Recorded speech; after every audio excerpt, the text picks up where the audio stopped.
A girlfriend just broke up with me. Me and my boyfriend just broke up, and they're devastated about it. I've gotten a lot of questions. Dwayne, what do you recommend? So I'm gonna tell you what I recommend. All right, I'll tell you what we did. I recommend that you stop. Okay, our children were not allowed to date until they were grown. All right, and by grown, 18, 19 years old, we had a rule. No young man could write letters or nowadays text, email any of my daughters without coming and talking to me first.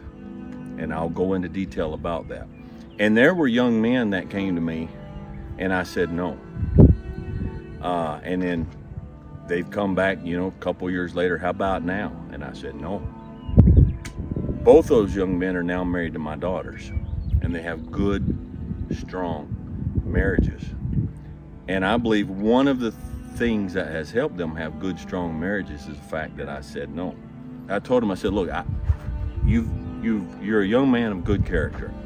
I don't have any personal problem with you, who you are, with what you are, okay? My problem with you is you're 15 years old or you're 17 years old. When you're that age, when you're a young person, you are not, most of the time, almost all the time, you're not emotionally mature yet, all right? And nowadays, I know in society, there's kids have boyfriend, girlfriends at 8 years old, 9 years old, 10 years old. I never allowed that. The reason I never allowed that is because you start setting a precedent, a life habit in your mind. This is my boyfriend, this is my girlfriend. Now we're not getting along, so we're gonna break up and we'll find a new one. And so you start setting a life habit, a mindset that a relationship is disposable. And you start setting that mindset, you start setting that life habit while you're still young and impressionable and forming who you are. And a lot of the young people, I believe, that contact me and say, I'm devastated because my girlfriend broke up with me, my boyfriend broke up, it's inevitable. It's inevitable because it's not natural. Dating should not begin until you have a certain level of maturity that includes you have a job, you're making some of your own finances, you're making financial decisions, you're starting to look in decisions about providing your own housing. But if you're living at home with your parents and they're feeding you and they're housing you and they're clothing you, you are not mature enough to date, okay?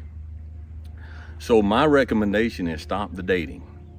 You stop the dating until you're at a point where I believe this is someone that I want to spend the rest of my life with. And I'm mature enough to start figuring that out because I'm mature enough to start figuring out who I am.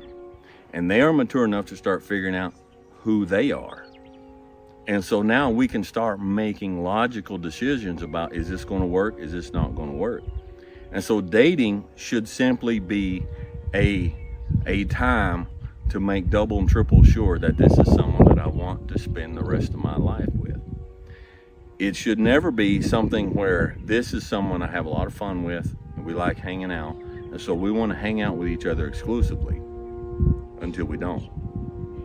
Because I believe myself, years of experience with other people and with my kids, I believe that the abysmal divorce rate in this country in large part is affected by the dating practices in this country, because we start developing a disposable relationship attitude.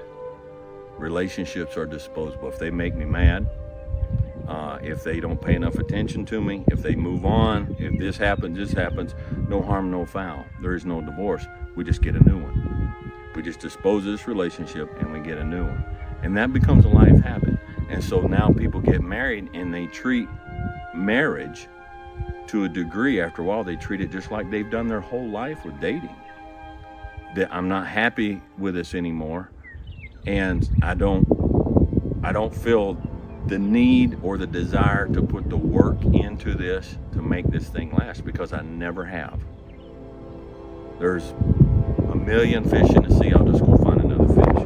That begins in childhood. If you're a young person and you just went through a bad breakup, you say, Dwayne, what do I do now? Don't go find somebody else. All right? You learned a hard lesson, and now figure out, okay, this dating thing, when I find someone that we're compatible, that I decide I'm willing to do whatever it takes to marry this person, and then to vow a vow. How many people have you ever dated where you stood up before God, man, and vowed a vow until death do us part? It's never been a part of the equation, all right? And you shouldn't marry until you're mature enough to make that decision and strong enough to stick to it. Both of you. It takes two of you.